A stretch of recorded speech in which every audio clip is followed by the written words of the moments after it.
they need to be mentioned. I mean, everyone from the administrators, a lot of people that are here right now, people in development, recruiting, our coaching staff, a lot of just incredible hours on the road away from families, the wives back home, who certainly do a great job in just making sure that families and everything, the daily processes go with it. I know I got to take my wife to dinner eventually before they make me leave the house, but our players that did an amazing job at making sure that they were very open and honest about the University of Miami, our direction, our culture, but all that leads to a top 5 finish and still going. We're not done yet.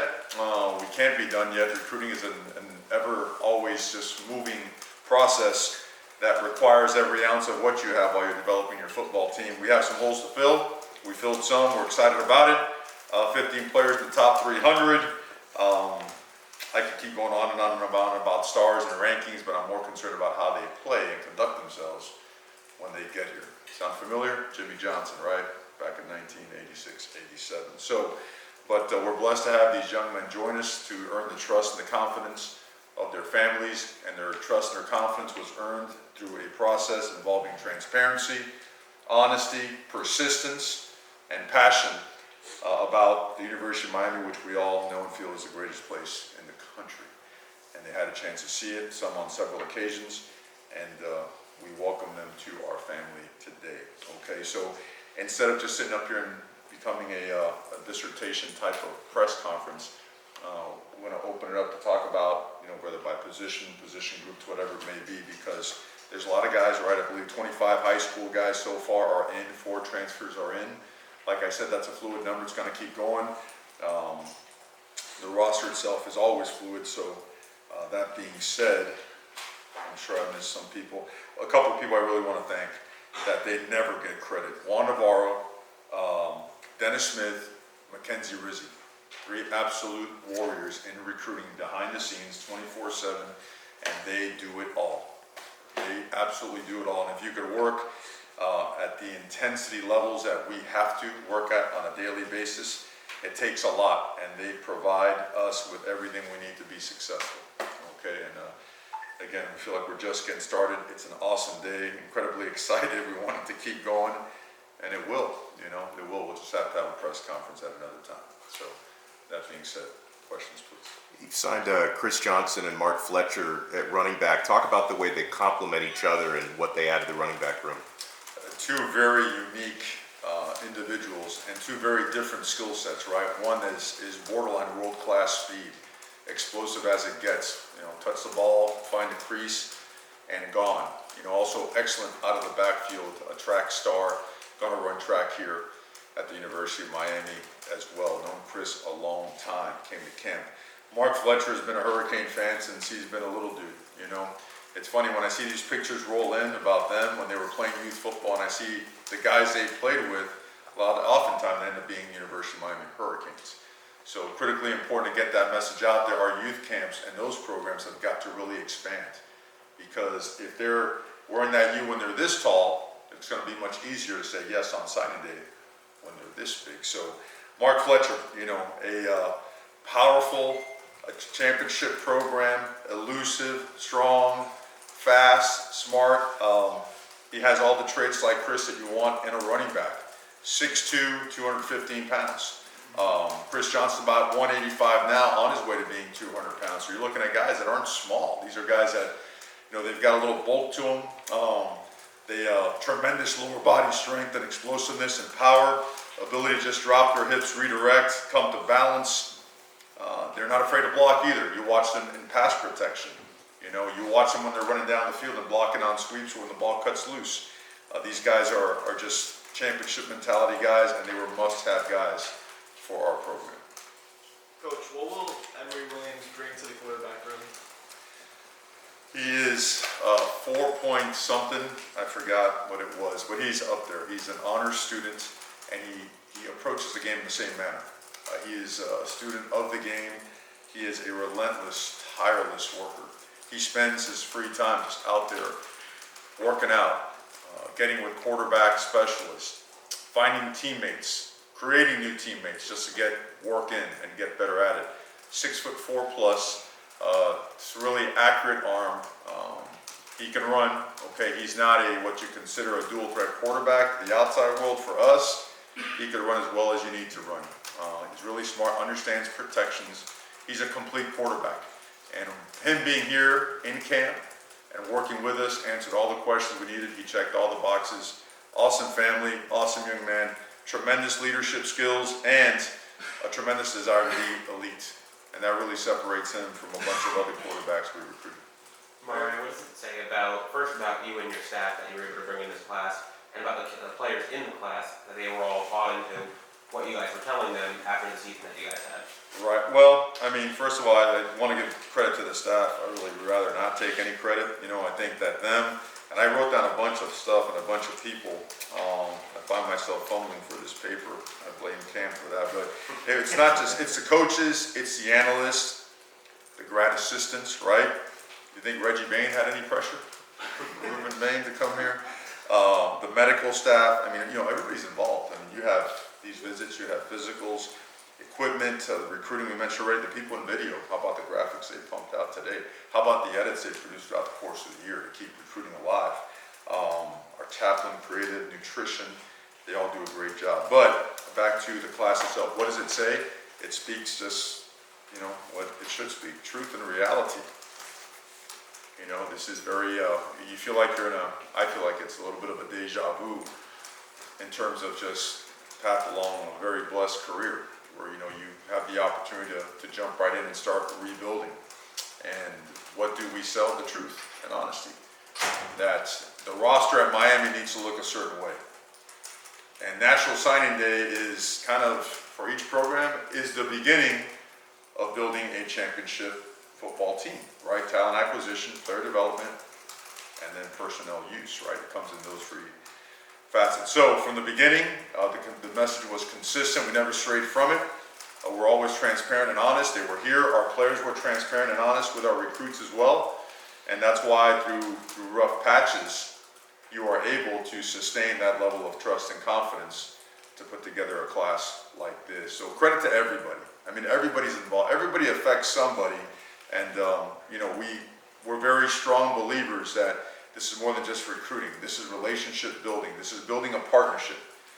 We don't kidnap someone's son and bring him over here and say, hey, we'll bring him back in 4 years. We align ourselves with our goals and our principles and our values with these families to make sure we're all on the same page, to make sure on this journey, because you will go through some rough patches, that everyone can stick together and find a way to make it work. So all those things, you know, came to fruition. And again, we're not done, so hopefully it's going to keep trending in a direction we keep gaining more and more momentum. Looking across the board, it seems like you had a lot of good size to the class, both on the offensive line, but also a linebacker. Were those just kind of two positions that you felt like you guys maybe need to get a little bit bigger at going forward? Well, we had to get a lot bigger. You know, girth, size, power. I mean, power in the trenches, the line of scrimmage, being able to control the line of scrimmage, knock people back, sustain blocks, being able to be effective in block destruction, shed blockers, be able to be a knockback tackler, right? Big difference in being able to strike somebody and knock him back or prevent them from gaining any extra yardage as opposed to, you know, maybe drag down tackling, you know, wrap and roll and some of that stuff when you could really create 2nd and 9, 2nd and 10 as opposed to 2nd and 4. So those things are important. We got significantly larger at those positions, but also we think that we brought in some really high-level athletes, some high-level football IQs, a lot of length to those positions as well, and range when you're playing the offensive line position. And all these guys play all the positions. They all do. That you're able to have guys that can cover a lot of ground and recover. So if they do take a poor step, if they do take a poor set, if they miss with a punch hand, that they can recover, redirect, get good head placement, hand position, and still be able to have a successful rep. So we feel very, very confident in what we have acquired in this year's class at both those positions, and we expect some epic battles both in the spring and the fall. Coach, you mentioned 4 transfers. Can you name the 4 to confirm them, and then what they're bringing to your team? Absolutely, absolutely. Okay. All right, the 4 transfers. I feel like I'm studying for finals, like in a learning center, you know what I mean? All right, Cam, there you go, buddy. QB these tight ends, O-line, D-line, an area I like to stop frequently at. All right, here we go, the transfers. Okay, we'll start with Thomas Gore, who joins us, over from Georgia State. Just a really productive player on film. Just great with his hands, technician, plays a lot of power, all-conference player. He's generated 76 pressures and 14 sacks over 3 seasons, and he was great to connect with, shares the type of mindset and DNA that we're looking for. Francisco Mawinoa, okay, who happens to be related to Francis Mawinoa, who are 6 hours difference from us right now back in Hawaii.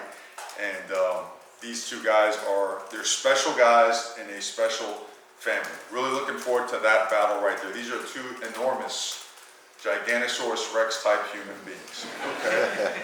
And they are extremely, Francis lets me know every single day how well he catches the ball, so obviously he's trying to set up for a tackle touchdown. That's for later in the conversation. But I need to point out, Francisco was recruited independently of Francis, okay? He goes by Kiko and Francis goes by Cici. So Kiko, if you watch him, he's arguably a top 3 linebacker in the Pac-12, all right? I don't know if you guys watch PFF or kind of take a peek at that every now and then. His grades are off the charts in both, defending the run and in pass coverage. And he's a large guy. He's a striker, a knock-you-back tackler, uses his hands really, really well. Diagnosis plays extremely, extremely well. Just a very seasoned football player. And a guy we're really excited about, Devontae Brown, who, again, I know what it's like to play with a brother, and a couple of these guys have that opportunity. I think that's extremely special. Especially if you don't like him, you could hit him every day, But Devontae Brown, he's played 1,900 snaps and allowed just 4 touchdowns in coverage at UCF. He is a large defensive back with a lot of range, great hips, great feet, great hands. Again, he's another guy. We're glad they're both here together, but would have been recruited independently of his brother when he hit the portal. He has 2 seasons of eligibility remaining. Thrilled to have him. Obviously, his father, Selwyn, was a great player here. Thrilled to have Damari as well. He just announced we got his paperwork in, so we're allowed to speak about him. One of the elite corners in the country this year. That's kind of sums it up right there. I mentioned Francisco earlier, but I failed to mention Francis.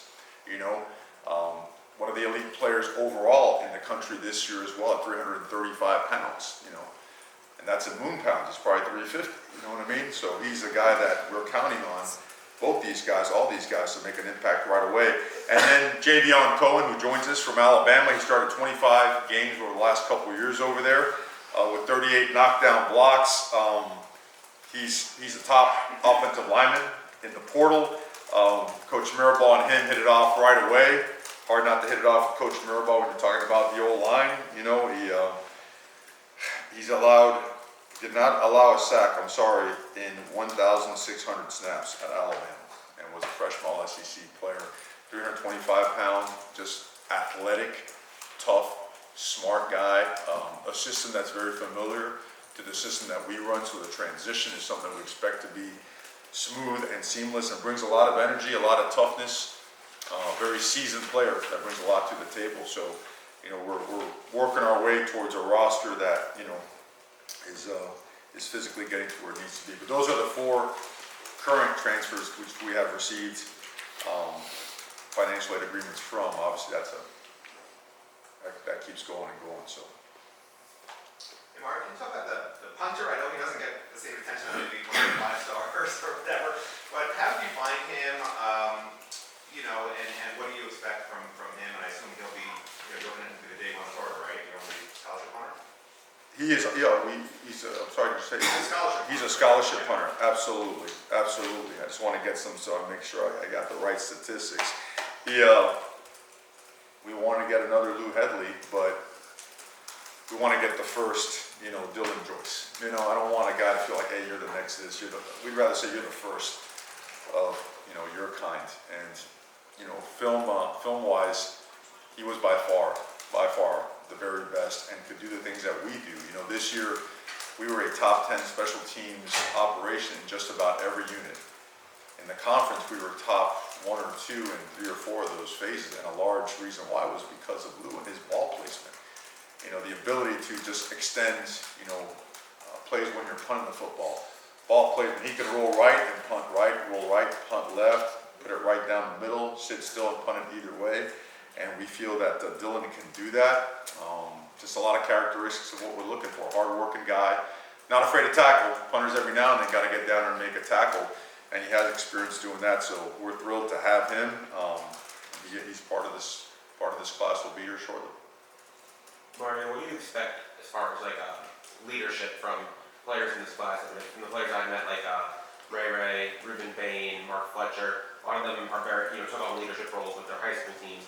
I'm not saying they're going to come in and be leaders on day one, but be leaders in their class and going forward. Well, no, it makes great sense. Especially the way you mentioned there and postured at the end, leaders of their class. The most important thing is getting everybody to come together, right? Because if you're putting together a great football team, like you look at this list right here, these are alphas, right? These are guys that are used to being the top dog at their respective place. They're used to being the guy. And that's what we recruit. That's what we're going to recruit. And they all come from different parts. They come in different shapes and sizes. And now the goal is to make sure they bring them all together, be part of one common culture and brotherhood, and make sure we're all working in the same direction, right? And it's okay to have bumps, and along the way some, a little grinding, some intense moments as you figure that stuff out, because typically people that have high care factors are going to be competitive, and competition brings intensity and passion out of people. And that's what we have to litter our locker room and Green Tree practice field with. That's where all this thing comes into play in a manner where, it's going to up the level of what we do and how we do it. I'm counting on every single one here to bring everything they have, also to come with an open mind and open heart, to join together, right, in a football family, a brotherhood. I think oftentimes, and I've been part of staffs where you make the mistake, these guys are coming over to take over, and these guys, no. Come on, man, we're one team. The enemy's in the other locker room. And we've got to learn how to play together. To do that, the offseason has got to be extremely important. Every piece of it, every day has to be geared towards doing that, accomplishing that. So that's what we expect from them. You mentioned Ruben Bain. Mr. Everett, he's just about won every award. He's out of space in his house for trophies and medals. And a guy that I think they're at the end, him and Samson Okulola, they both provided a tremendous amount of momentum going down the stretch to make this the kind of class that it is. But he represents, him, Ray, Robbie, Bobby. All these guys represent, what Dade County football is. Just hard-nosed, tough guys, great families, hard-working families. These guys they're the real deal, and they join the guys from Broward County that are also the exact same. A lot of them we're familiar with because we know them. I'm trying to make sure. I know we mentioned Damari earlier, Mark Fletcher, Antoine Jackson, who graduated early. You know how hard it is to graduate early and get reclassified? That's hard. That takes a lot. He's going to get great mentorship from the guys here. We already have that planned out for him. Ray, come on now. Can't find a bigger playmaker than that out there. Unless you go down the street and you got Robbie. So you got two guys that are making plays and that are just exceptional guys that just don't waver, right? No matter what, these guys they want to be Miami Hurricanes. When I was a kid, I wanted to be a Miami Hurricane. It meant that much more to wear the U than to wear anything else. They didn't call it the U back then, it was UM, right? My dad used to say, when we go into the UM, I love that. I'll never forget that. And to our community, it's got to mean that much more as well. So, for example, Ruben Bain gets a sack the other night, right? In the state championship game, he throws up a U. Well, you notice in the stands, half the people in the stands are wearing University of Miami football gear. That's awesome, right? That's always been part of the fabric of our team. So, but then we're all from all over as well. And you know what? A guy that doesn't get spoken about enough is Bobby Washington. You want to talk about a guy that could run and strike and is really, really gifted. I remember recruiting his father back in the day. He still looks like he could play, and just an awesome family, hard-working mom. Goes on and on and on. So. Well, you get some international guys too that Collins, Achiampong, I want to pronounce that right, Frankie Tinlau guys. Achiampong. There you go. Frankie Tinlau, those guys. So you got- Yeah. Just if you can speak to them, what you liked about their personalities and their fit for the school. Oh, these guys, like, they're humble, driven guys. They're grateful to be playing the game of football. Like, they treat football and they look at it as, man, what a privilege it is to play this game. Now, granted, 6'6" and 6'7" and a half, yeah, you know, makes them attractive, right? Being able to come off the edge the way that Collins does, being able to get his hands on people and shed them the way he does, obviously, you know, makes it really, really special. That's a uniquely talented, size spec, you know, intangible type guy that is really, really hard to find. And the same thing goes for Frank. We offered Frankie before there was real film on him. You know, as an offensive line coach, Coach Mirabal has got an unbelievable set of lamps. I mean, he could really project very well. And watching those movements of his workouts on tape, the way he could bend and come out of his hips, big guys have a hard time stepping. He can get his ankle in the ground while fully bending and dropping his lower half down, and then coming out of those hips and being explosive and showing great balance and body control as he slides and anchors and uses his hands. Another awesome young man, and guys that, you know, I know Collins was a late flip, you know, but his heart was always set on Miami. Frankie endured, you know, just about every recruiting pitch known to man and stayed loyal and stayed with us the entire time. All he did was just work, you know, get better, come out here and watch practice when he was allowed to, you know, be around us. So extremely grateful to those guys. Your thoughts on where you stand at wide receiver? Would you like ideally to add another veteran if the right one comes available in the portal? And Robbie Washington and Joseph, your two receivers in this class, Mary. Oh, without a doubt. Well, first, the two guys that we got, we think they are dynamic playmakers. And we don't think, you know, when you set your recruiting board, they were at the top of the board. They were must-get guys, local guys. They had made of the right stuff. They did all the right things. We got to see them at our 7-on-7s, got to see them at camp, and they were exceptional because they are elite route runners that can turn a 5-yard hitch into an 80-yard touchdown, right? And sometimes it's nice, you know, to be able to, you know, send out the PAT field goal units instead of 2nd and 5, 2nd and 6. These guys can do that. They are very motivated. They love Miami. They've always loved Miami. We are continuing to pursue outside receivers. We are. We still need a couple of guys just to have a balanced roster and just to have normal numbers. We are low on numbers there, and we also are pursuing defensive tackles. Those are the two areas that we haven't fully addressed yet in this recruiting class. All right, no, you can't name names. You do have one committed player who didn't sign today. Are you optimistic, hopeful, confident that you could get? We are everyone optimistic signed? and hopeful about every single person that we have recruited due to relationships and just a long time being invested in these guys from a personal and professional standpoint. You're obviously an O-line guy. The two not just the two, but Francis and Sampson obviously come with a lot of. It doesn't get better Yeah, than those can you guys. just kind of give us I'll your start evaluation? gushing about them right now before you finish the question. It doesn't get better coming out of high school than with those two. And I've been fortunate now. I mean, over the years, you know, Panay Sewells, you know, Cam Robinsons, Jonah Williams, Alex Leatherwoods, these are elite guys. You know, I was a GA here when I had a great fortune with Arthur Francis Kehoe recruiting, you know, Brian McKinney and those guys. Yeah, these guys are elite monstrosities. They are ginormous human beings that don't move like big guys. They move like linebackers. They play with power. They have exceptional football IQ, relentless work ethics. They are as mean and nasty on the field as you can imagine. And I want to throw, you know, the other tackles in there. Frankie Tinilao, we just mentioned him. You know, I want to talk about Tommy Kinsler, Big Bruno. Exact same thing.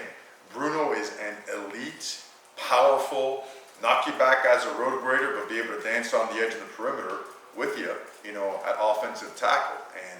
And Frankie, the exact same thing. These are really, really powerful guys. On the interior, you got, you know, big Antonio Tripp, and he is like the flagship, like, recruiter of the class.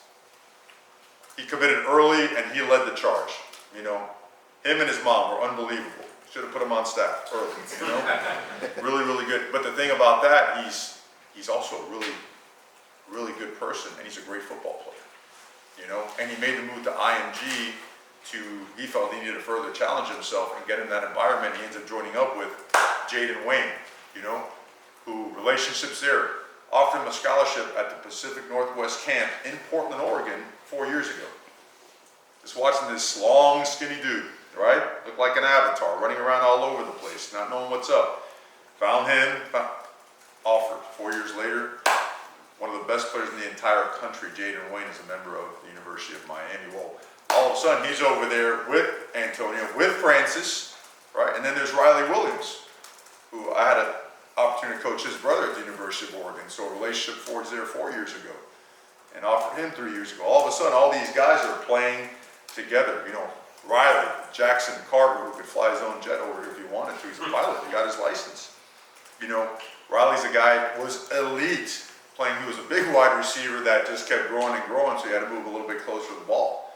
And Jackson went from playing, lacrosse and knocking people out sideways to making the jump to football. And the rest has been history, recruited by everyone in the country. I know that you asked a different question. I don't know where it went, but what was your original It was question? about the 2 tackles, Samson Yeah. and Well, but again, Francis, yeah. all these guys, Frankie, again, 5-position guy. Big Bruno, Tommy Kinsler, 5-position guy. All these guys have to be, and you know why? Just like with Panay Sewell back in the day. He played left tackle his entire college career. Guess what? He was drafted 6th or 7th overall. They tapped him on the shoulder. Detroit Lions said, hey buddy, I know you're a first-round pick. You've got to go to right tackle. And shame on us if we don't prepare these guys to be successful, because I know guys want to play in the NFL.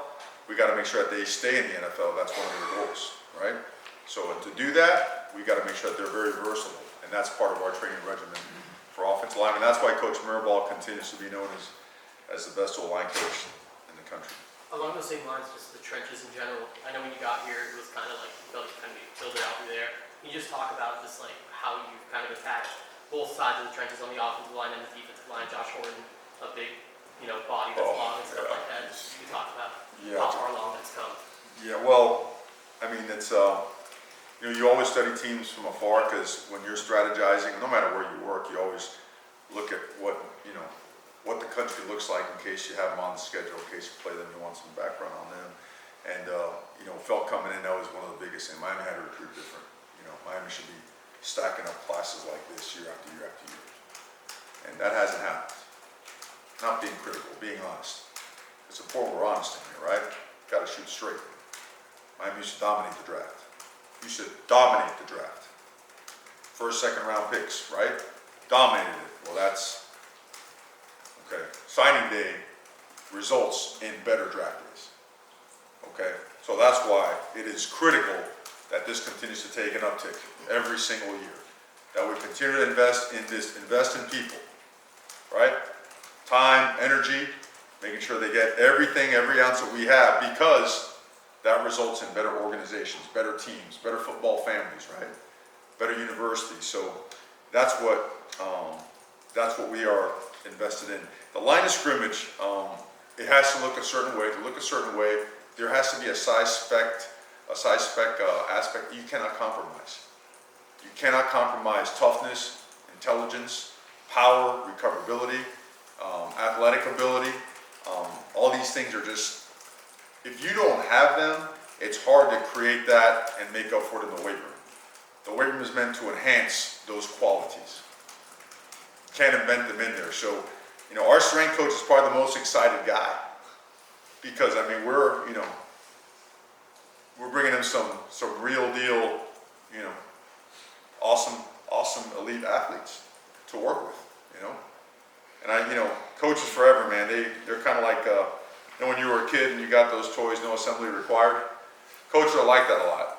We're not. We like investing time, building, reshaping, assessing, tweaking, and to get these guys in here early, and about 20 of them are going to be able to come early, is an unbelievable advantage. And the line of scrimmage always needs a little more time to develop. Well, that's what January, February, March, April are for, right? Nowadays, that should, instead of, guys shouldn't have to redshirt anymore. That should be that redshirt space, the springtime and winter. So a couple more for Coach. Yeah, with 85 still being the limit, about where